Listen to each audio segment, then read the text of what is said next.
Hello, my friends. I'd like to talk to you today for a minute about loss and how a Christian can and should walk through seasons of pain and loss.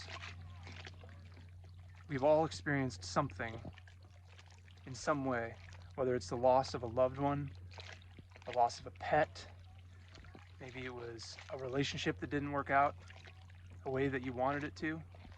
Maybe it was someone hurt you or betrayed you. Maybe it was a missed opportunity. Maybe it was something that didn't work out the way that you had hoped that it would.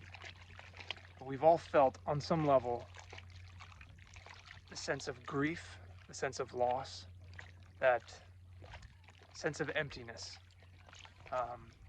It can hurt and it can be a hard thing to walk through. And one of the ways that the enemy comes after us in those moments is to make us feel bad for feeling bad, and to convince us that if we really had faith, we wouldn't feel bad. And one of the most powerful things that we have to understand is that being a Christian doesn't mean that bad things never happen, and it doesn't mean never feeling bad. What it means is that we have an answer. It means is that we don't go through life solely focused on problems, on pains, on issues. It means that we have an answer.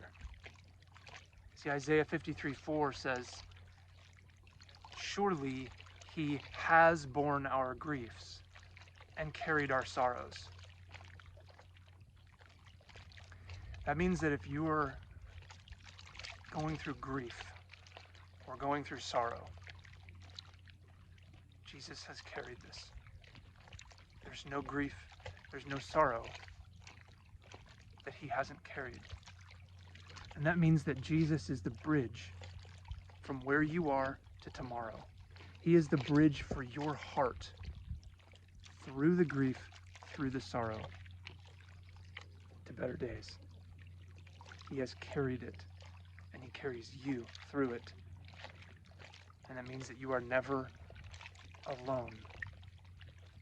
Pain and grief can feel so alone, but you are never, ever, ever alone.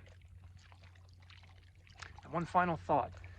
In 2 Corinthians 2:14, Paul says, "Thanks be to God who through Christ always leads us in triumphal procession, and through us spreads the fragrance of the knowledge of him everywhere." I don't know about you, but when I see the word always in the Bible, I take note. Because always means always. And that means that even in loss, even in pain, even in heartbreak, God is leading us in victory. Even in loss, we're victorious. And we enter into that victory by keeping constantly before us the answer of the cross, the answer of Jesus' love, the answer of the heart of God displayed through the cross to us that forever says, "I am enough for you." Look no further. Help has arrived. The answer is here. You're going to be okay. Bless you, my friends.